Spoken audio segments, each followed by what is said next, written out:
Dear IFM, hello sa inyo mga idol. Pakitawag na lang sana ako sa pangalang Lucille. Siyempre, hindi ko yan tunay na pangalan. Nahihiya kasi akong sabihin at baka may makakilala sa akin. Pero kahit ganon, excited pa rin akong magkwento sa inyo. 19 years old ako nung mabuntis ako sa anak kong si Faith. Pinanagutan naman ako ng nakabuntis sa akin at nagsama kaming dalawa ng ilang taon. Hanggang sa nagloko ako. Oo, umaamin ako na ako ang may kasalanan. Nahuli niya akong may kalandi ang iba at yun ang dahilan kung bakit naghiwalay kaming dalawa. Sa loob ng ilang taon, ako lang ang nakasama ng anak ko. Oo, nagbibigay ng sustento ang papa niya. Pero ako ang naging hands-on sa kanya. Pero syempre, maliban sa pagiging nanay, hindi ko rin maiwasan na haluan ng kung ano-anong kalokohan.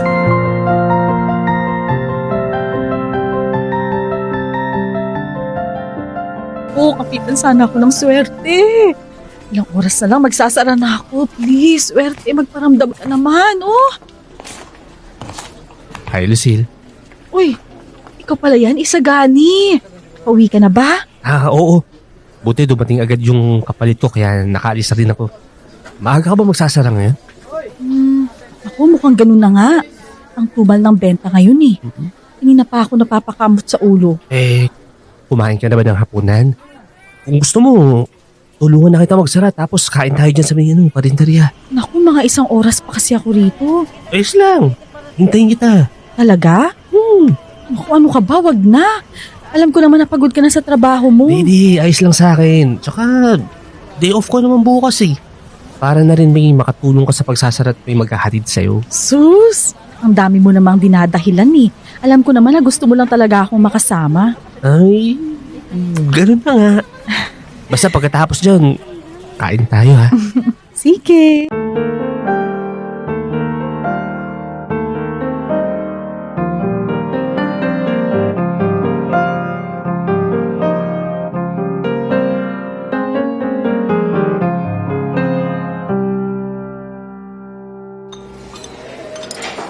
Thank you ha. Ikaw talaga. Hindi mo naman ako kailangang ilibre. Wala yun. Ikaw pa. Malakas ka sa akin eh. Pero sa susunod, ako naman ang manlilibre sa'yo. Pumunta ka sa bahay tapos ipagluluto kita. Ayos lang ba sa anak mo? Oo, ayos lang yun.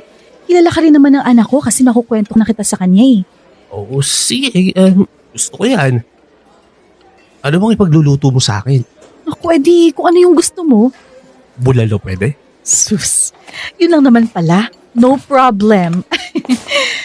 Ma, Ay, anak, nandyan ka pala. Ano ginagawa mo rito? Diba sinabi ko naman sa'yo na dumiretso ka na sa bahay? padiretso na nga po sana ako eh. Kaso nakita kita rito. Ay, hello po. Ikaw po pala yung pinagkakabisihan ng mama ko. Faith, anak, ito nga pala yung Tito Isagani mo. Yung kinukwento ko sa yung kaibigan kong gwardya. Nagugutom kasi siya kaya sinamahan ko na. Kamusta ka? Ika, upo ka. Sabayan mo kami. Sure po kayo? Baka kasi nakaka-istorbo ako eh. Umupo ka na lang.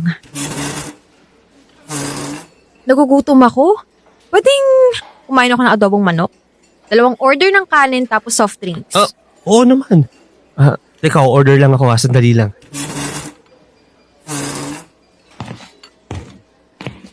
Dalawang kanin? Akala ko ba diet ka? Gutom ako eh. Oo nga pala. Kapag gutom ka, halos 1 kaldero ng kanin ang nauubos mo. Oh, ba't naman ganyan ang itsura mo? Ang dungis-dungis mo anak, para kang batang paslit. Naku di bale, ibababad ko yan mamaya sa Pride detergent para di lang puti, kisla puti pa. Ma, ano na naman to? Di ba nag-usap na tayo tungkol sa mga lalaki? Diyan kayo naghiwalay ni Papa, di ba? Hindi ka na ba natuto? Ito naman, minsan na lang akong mag-enjoy. Hayaan mo na ako. Saka anak, mabait niyang si Isagani. Feeling ko nga, type niya ako eh. Sige ma, ituloy mo yan. Maganda yan eh. Tapos maya-maya, may iba ka na namang katagpuan, may iba ka na namang boyfriend. Uy, hindi no. Alam kong ginagawa ko, kaya okay lang to. Hayaan mo na ako, anak. Sige na. Ano pa nga ba magagawa ko? Eh kahit pigilin kita, hindi ka naman makikinig sa akin eh. Basta, ma, hinay-hinay naman sa pagjojowa ah. Dinaig mo pa ako eh. Ikaw naman, masyado kang seryoso, anak. Relax ka lang. Alam kong ginagawa ko. Saka uulitin ko. Ayos lang ako. Ini-enjoy ko lang pagiging single ko.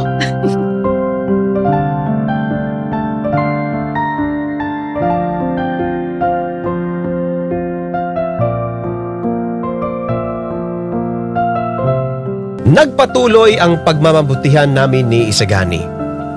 At sa totoo lang, sa lahat ng lalaking nakilala ko, siya ang pinakamabait at pinaka-ma-effort pagdating sa akin. Kaya naman hindi rin naging mahirap na mahulog ang loob ko sa kanya. Kaya sabi ko, baka si Isagani na ang lalaking nakatadhana para sa akin.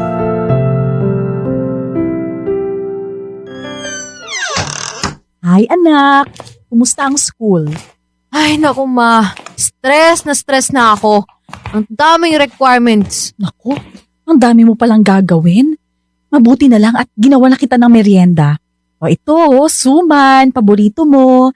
Kain lang para may energy ka sa mga gagawin mo. Wow! Thank you ma. Mawawala ang pagod ko nito. Tsaka gumawa rin ako ng turon. Paborito mo, di ba? Thank you ma. Sige na, kain ka na. Oh, upo ka na rito. Nandyan yung asukal sa tabi mo, ha? O, kain na. Ma, bakit ganyan ka makangiti? Halos mapupunit na yung pisngi mo eh.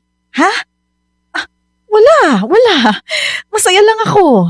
Sabi ko na nga ba, may dahilan yan eh. May dahilan yan kung bakit pinaghanda mo ako ngayon ng merienda. Eh, hindi mo naman ito ginagawa eh. Grabe ka naman, anak. Sige na, ano po yung sasabihin mo? Anak.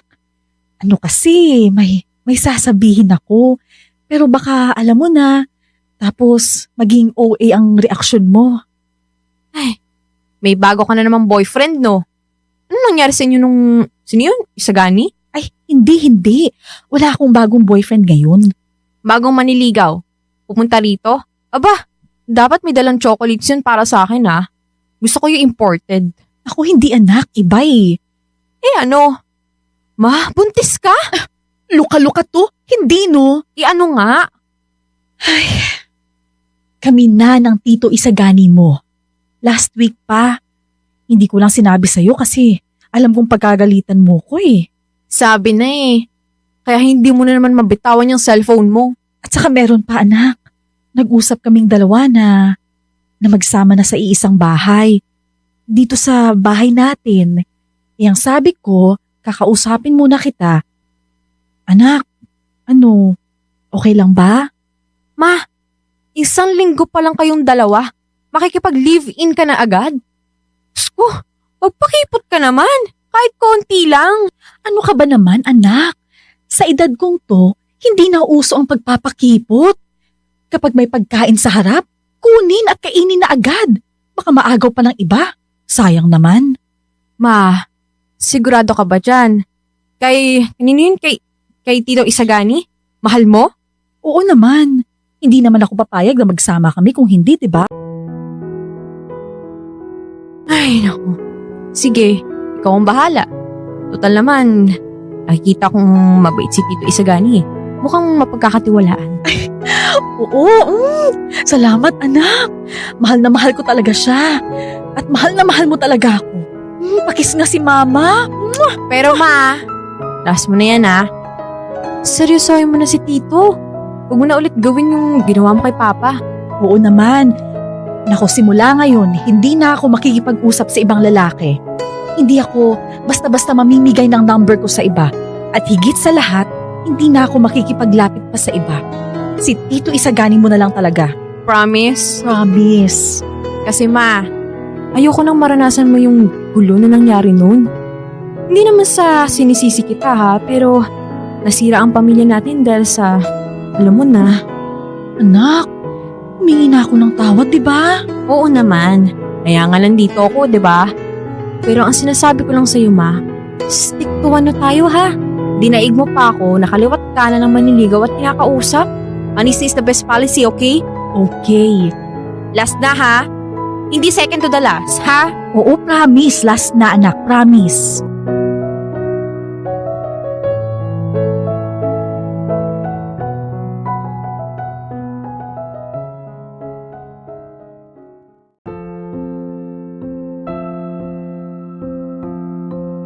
Simula nang magsama kami ni Isagani, gumaan ang buhay ko.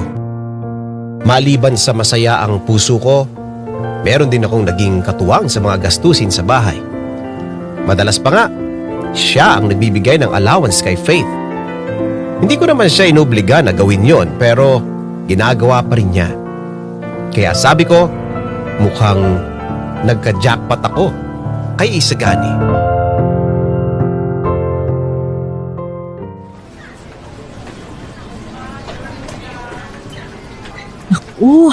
Kunti pa.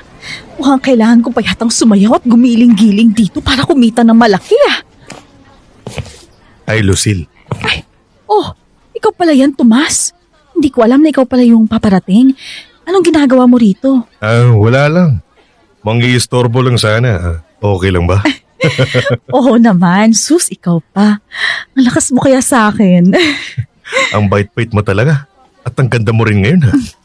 Sa bagay, halos araw-araw ka namang maladyosa ang ganda eh. Ikaw talaga, hindi naman masyado. Bolero. Hindi Bakit parang hindi ka sanay na sinasabihan ka ng maganda? Kung ako ang boyfriend mo, nako, minu-minuto kong sasabihin sa'yo kung gaano ka kaganda. Pwedeng-pwede kang maging artista sa kinis ng balat mo eh. Naku, manahimik ka nga dyan. Panay ang sabi mo sa akin ng ganyan eh. Di ka nga nagre-reply sa mga text ko. Siguradong maiba ka ng ka-text. Naku, hindi Wala lang kasi akong load kaya hindi ako makapag-reply. Pero para sa'yo, magpapaload na ako araw-araw. Sinabi mo yan ha. Kapag ikaw hindi ulit nag-reply sa mga text ko, sige ka. Hindi na kita kakausapin kahit kailan. Kung gusto mo, ngayon na eh. Ikaw talaga. Lucille, Ay, Isagani. Nandyan ka pala. Sige Lucille mauna na ako. Sige, ingat ka, Tomas. Ba't ang aga mo naman yatang magpunta rito? dumiretso na ako agad dito. Matagal ka pa ba? Medyo. Samahan na kita. Sabay na tayo mo Sigurado ka? Baka kailangan mo nang magpahinga para... Dito lang ako. Baka mamaya may dumating na namang bubuyog na aaligid-aligid sa'yo. May problema ba? Uy, tinatanong kita. May problema ba? Talagang tinatanong mo kung ano ang problema? Nakita kong nakikipaglandian ka na naman sa Tomas na yun. Tapos tatanungin mo kung may problema? Nagbibiroan lang naman kaming dalawa eh. Wala kang dapat ikaselos doon. Anong wala? Alam mo hindi ko napapansin na madalas kang may ka-text. At alam kong si Tomas yun. Ay naku Lucille naman. Kunting respeto naman Mahal kita Pinagkatiwalaan kita pero sana naman bigyan mo ng rason para mas ibigay ko pa sa iyo yung lahat ng meron ako. Ginagawa ko naman ah. Yun na ba yun? Yun lang yung kaya mong ibigay sa akin? Isagani, ito lang ang kaya ko. Ganitong klaseng pagmamahal ang ay bibigay ko sa'yo. Huwag mo akong hinga ng higit pa sa kaya ko. Subukan mo naman na masigitan pa yung pagmamahal na kaya mong ibigay sa akin. Kasi ako ginagawa ko ang lahat Huwag mo namang hintayin na mapagod ako sa kakaintindi dyan sa mga kalokohan na ginagawa mo. Nawala na ako nararamdaman na kahit anong pagmamahal. Dahil lahat, sinayang mo.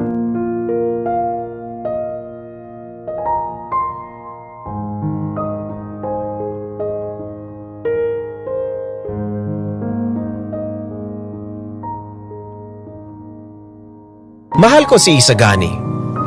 Pero sadyang nahihirapan lang akong labanan ang temptasyon sa mundo. Ang sarap kasi sa feeling na may nagkakagusto sa akin.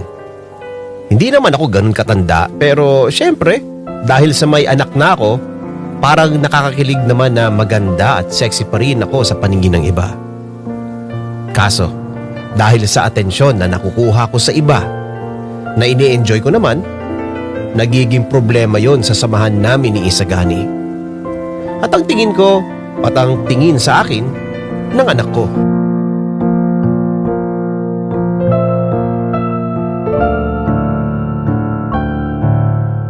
Imbes na layuan ko ang mga lalaking umaaligid sa akin, hinayaan ko lang sila. Kahit na madalas na sa akin nagagalit si Isagani, parang wala akong naririnig.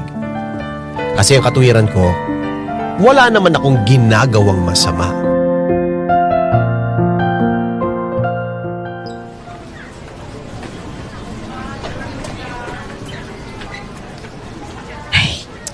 Ang tagal naman dumating nun. Yung in-order niyang pantalon, inaamang na dito. Oh. Uy! Ay, bakla! Ay, ano ba, Joel? Ginulat mo naman ako eh. Wala eh. Lagi talaga kitang gugulatin eh. Paano? Ang ganda mo kasi kapag nagugulat ka. Ay, nako. Ewan ko sa'yo. Oh, nandyan na yung order mong pantalon. Uy, talaga? Salamat ah. Ay, oo nga pala. Pwede ka bukas? Ha? Bakit? Wala lang. Aayain sana kitang lumabas. Okay lang ba? Ikaw bahala. Pwede. Itong ka-live-in partner ko kasi. Walang inatupag kundi magtrabaho at bantayan ako rito. Buti nga mag-overtime siya ngayon. Kaya sa bahay na lang kami magkikita. Sus, alam mo nagsiselos lang yon. Saka natatakot. Kasi iniisip niya na baka palitan mo siya sa dami ng pagpipilian mo. Hindi mo naman mapipigilan kasi nalapitan ka ng mga lalaki. Alam mo naman, ang ganda-ganda mo kaya. Ikaw talaga, ang hilig-hilig mong magbiro. Maalaga lang kasi talaga ako sa katawan. Naglo-lotion, araw at gabi. Alam mo, ang swerte-swerte talaga ng ka-live-in mo. Oo nga kaso ang higpit masyado. Seloso kasi.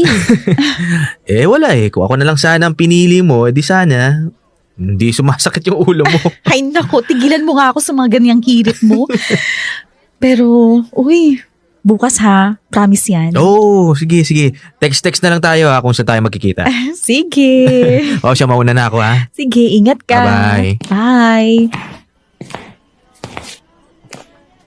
Oh, anak. Nandyan ka na pala. Dala mo ba yung sinasabi ko sa yung pagkain? Nagugutom na ako eh. Ito. Ayan. Naku, gutom na ako. Ang bango. Amoy palang ulam na. Pero mukhang mapapalaban ako sa paghuhugas nito ah. Buti na lang may smart dishwashing sa bahay. Bawat pahid, linis solid. Oo nga pala anak. Wala lang yung nakita mo kanina ha. Magkaibigan lang kami ni Joel. Saka yung lakad namin bukas para lang Hindi talaga... mo na kailangan magpaliwanag, ma. Alam ko kung ano ang ginagawa niyong dalawa. Bagong boyfriend yun, di ba? Ano ka ba naman? Hindi kaya. Ay, wag mo na tong banggitin kay Tito Isagani mo ha. Alam mo naman yun, napakasiloso. Mag-aaway lang kami. Hindi ko na kailangan sabihin kasi alam niyang may pumaporma na naman sa'yo. Ay, ma, akala ko ba magtitino ka na? Ano na naman to? Ang bait-bait na ni Tito. Lolokohin mo na naman? Hindi ko siya niloloko. Anong hindi? Ganun din naman ang ginagawa mo, di ba? Nag-e-entertain ka ng mga lalaki. Nakikipaglandian ka. Faith! Mag-ingat ka sa mga salitang sinasabi mo ha. Baka nakakalimutan mo na nanay mo pa rin ako. Rumispeto ka. Ikaw na nga nagsabi, di ba? Bago ka humingi ng respeto, dapat ipakita mo munang karespe-respeto ka. Paano ko ibibigay sa'yo yun? Kung nakikita kong wala namang karespe-respeto sa'yo at wala kang respeto kay Tito. O kahit ba lang sa akin nawalan na ako ng totoong tatay. Huwag mo naman ako ulit tanggalan ng tatay-tatayan, Nay. Ipakita niyo naman sa akin kung ano ang itsura ng totoong magmamahal.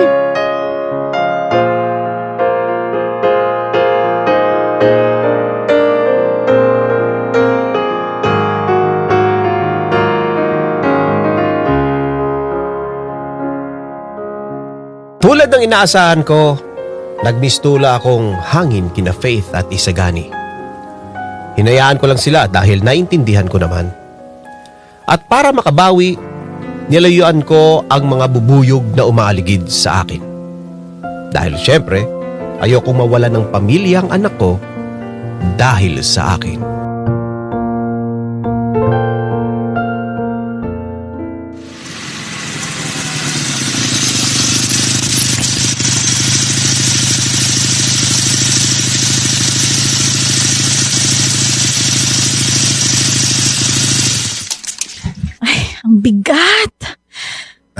Ako na dyan, Lucille. Naku, salamat Tomas.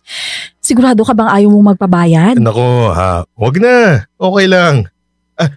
Teka, pero nasan si Isagani o kahit si Faith? Hindi ka man lang tinulungan mamalengke. Ay naku, hindi ko maaasahan ang dalawang yun. Sanay na ako. Salamat uli ha. Nako, wala yun. Sigurado kang okay ka na. Oo, baka kasi makita pa tayo ni Isagani na nag-uusap. Baka magselos at mag-away pa kaming dalawa. Sige na, magpasada ka na ulit. Okay na ako. Sige, sabi mo eh. Sige, mauna na ako ha. Sige, bye. Okay. Salamat ulit.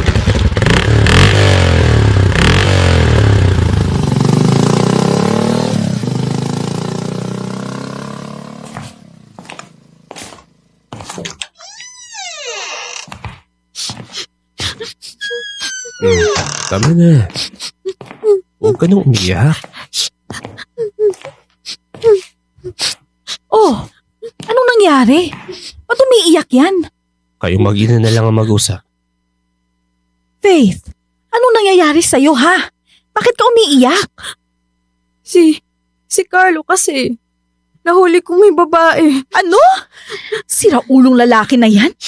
Mukha na ngang bisugo, nakuha pang mambabae. Ang kapal ng mukha. Hindi lang yan. Ano pa? Wait, sige na. Sabihin mo na sa mama mo.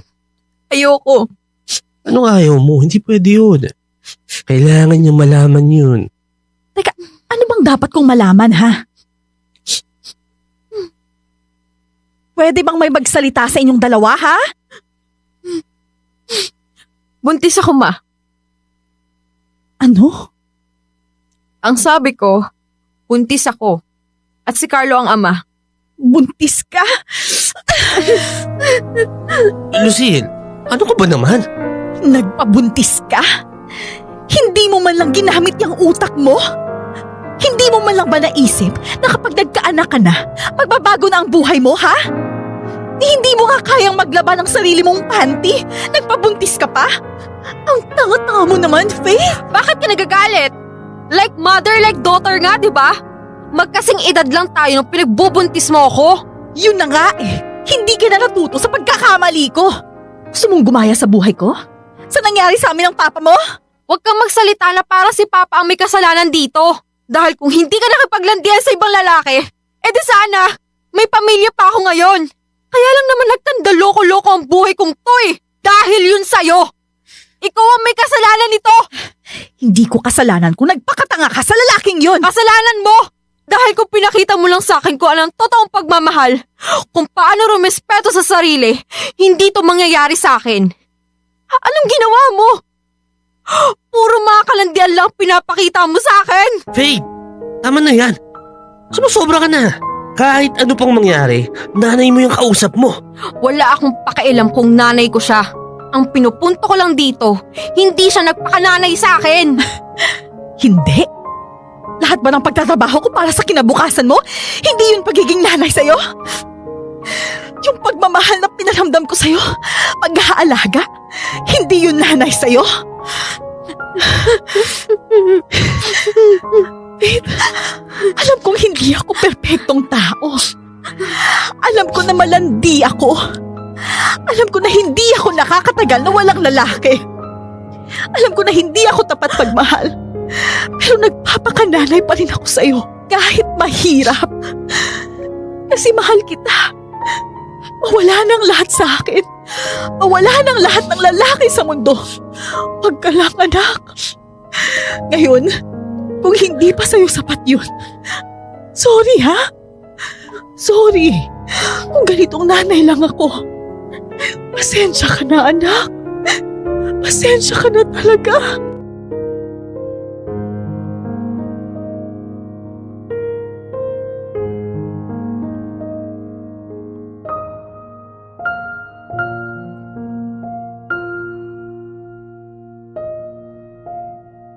Sa pagkakataong iyon, ako naman ang hindi kumibo kay Faith. Alam ko lang kung ano ang nangyayari sa kanya pero si Isagani ang halos sumasama sa kanya sa mga check-ups. At para kahit hindi ko siya pinapansin updated pa rin ako. Si Isagani ang naging tanungan ko sa estado ng anak ko. Ay, mabuti naman at nakauwi na kayo. Nagluto ako ng hapunan. Kumain na lang kayo. Pasok na ako sa kwarto. Ang haba ng pila sa klinik. Ang daming tao. Anong balita? Ha? Anong balita sa check-up ni Faith? Ginawa mo ba yung pinapagawa ko? May picture ka ba ng ultrasound? May video? Magkano ginastos mo? Babayaran ko. Meron na bang reseta sa mga vitamins niya? Teka. Sandali lang. Ang dami mong tanong eh. Malamang ikaw ang tatanungin ko. Ikaw ang kasama eh. Oh, ano na nga? Ay, nasa kanya lahat. Kunin mo na lang. Ikaw. Alam mo namang magkaaway kaming dalawa. Makipag-ayos ka na kasi. Ba't ako? Siya itong nagkaroon ng kasalanan eh. Eh, kasi nanay ka eh. Saka buntis yung anak mo. Malamang mataas ang emosyon niyan. Kaya sige na. Kausapin mo na. Pagod na ako maging messenger mo.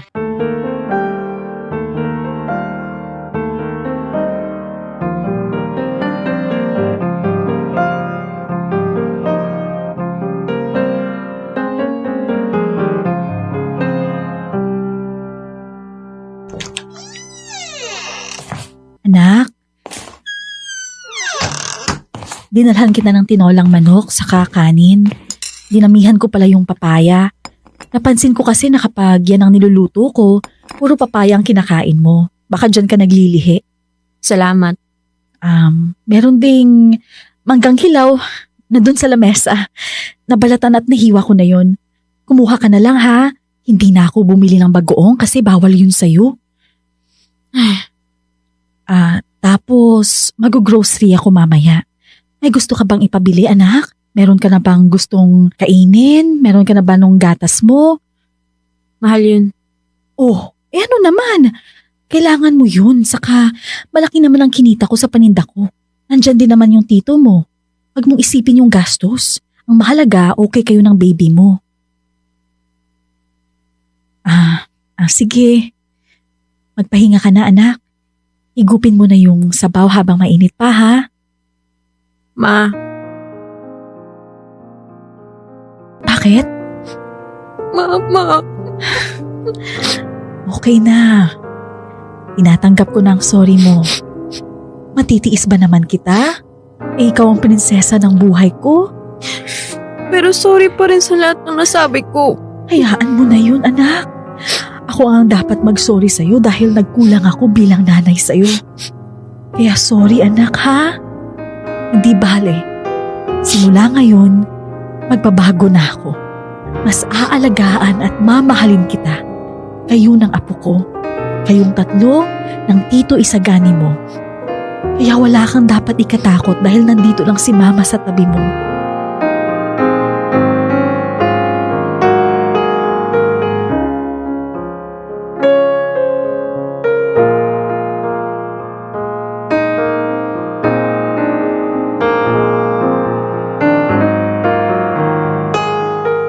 Alam niyo mga idol, noon pa lang, alam ko na hindi ako magiging perpektong ina sa anak ko. Maloko ako. Mahilig sa mga nakukuhang atensyon. O sige na nga, sasabihin ko na rin, mahilig sa lalaki. Pero ginagawa ko naman ang lahat ng makakaya ko. Mabigyan ko lang ng magandang buhay ang anak ko. Na ngayon, pati na rin ang apo ko. Sa ngayon, maayos naman ang kalagayan ni Faith at ng apo ko. Nagseryoso na rin ako sa buhay at nanatili sa tabi ni Isagani. Hindi man kasing responsibilidad ng ibang nanay dyan, pero sinusubukan ko naman. Hanggang dito na lang ang sulat kong ito, mga idol. Maraming salamat sa pagbibigay ng oras sa akin.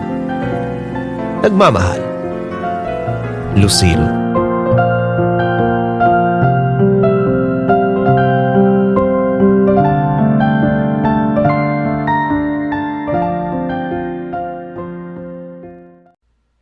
Idol, may kwento ka bang nakakakilig?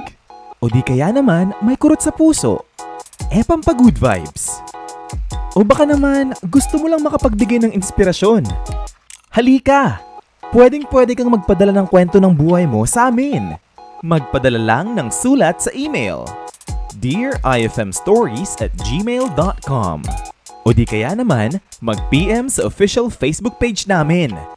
Hanapin lang ang Dear IFM at kami nang bahala sa'yo. Malay mo, kwento mo na pala ang susunod na mapapakinggan. Ano pang hinihintay mo? Ikwento mo na yan dito sa amin sa Dear IFM, kung saan una ang kwento mo.